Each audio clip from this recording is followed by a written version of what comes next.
Anda masih bersama kami di Selamat Pagi Indonesia. Jason, saya masih mau bahas lagi sebenarnya soal polemik royalti musik ya pemirsa. Karena ini kan menuai kebingungan akhirnya baik di kalangan musisi, kemudian pelaku usaha. Nah pertanyaannya, jadi sebenarnya duduk masalahnya seperti apa? Betul, ini seperti apa? Bahkan tuh kemarin ada juga yang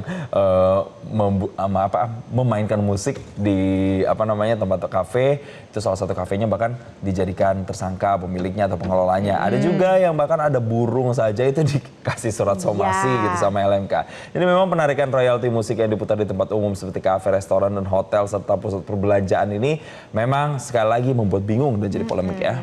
Jadi banyak yang kecewa, musisi dan juga pengusaha sampai ada yang memutuskan keluar dari keanggotaan di Lembaga Manajemen Kolektif LMK Wahana Musik Indonesia atau WAMI. Informasi selengkapnya tunggu apa lagi bersama Kata Oma.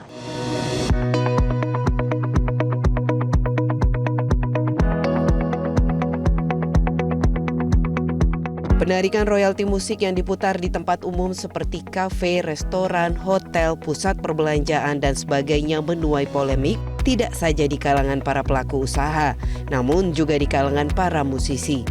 Para pelaku usaha berharap ada panduan yang jelas baik dari pemerintah atau lembaga terkait untuk menyederhanakan permasalahan royalti.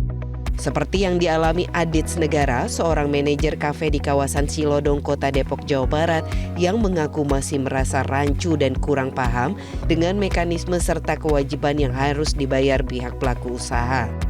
Adits mengatakan tidak keberatan dengan penarikan royalti, namun ia meminta agar mekanismenya diperjelas dan dipermudah.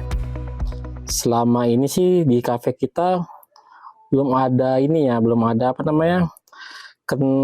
pemberitahuan dari pihak LMKN-nya mampir ke tempat kita, itu belum ada. Jadi kita nggak tahu nih apakah kafe kita itu kena atau enggak, kita belum tahu.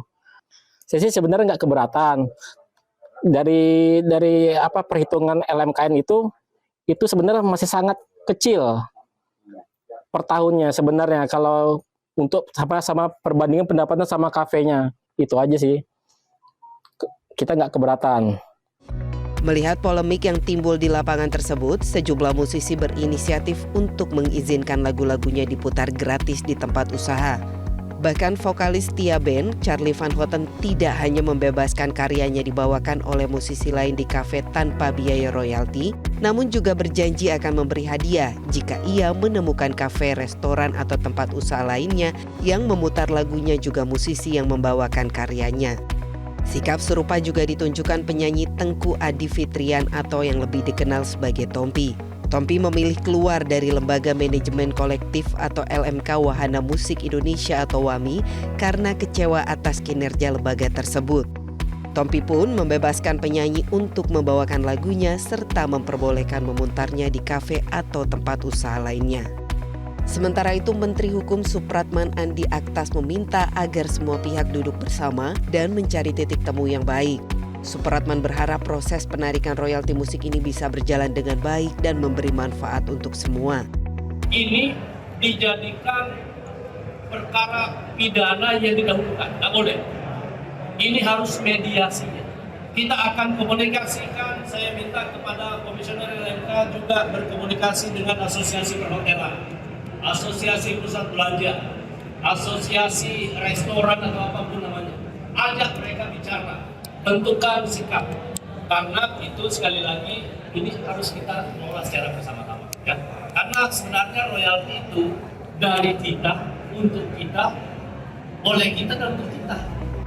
Program penarikan royalti oleh Lembaga Manajemen Kolektif Nasional atau LMKN sebenarnya bertujuan untuk memberikan penghargaan yang layak bagi pencipta lagu dan musisi. Namun sayangnya dalam praktiknya distribusi royalti terhadap para artis juga bermasalah hingga memicu kebingungan para pelaku usaha sekaligus memicu kekecewaan para penyanyi atau musisi. Tim Liputan Metro TV. Jelajahi cara baru mendapatkan informasi. Download Metro TV Extend sekarang.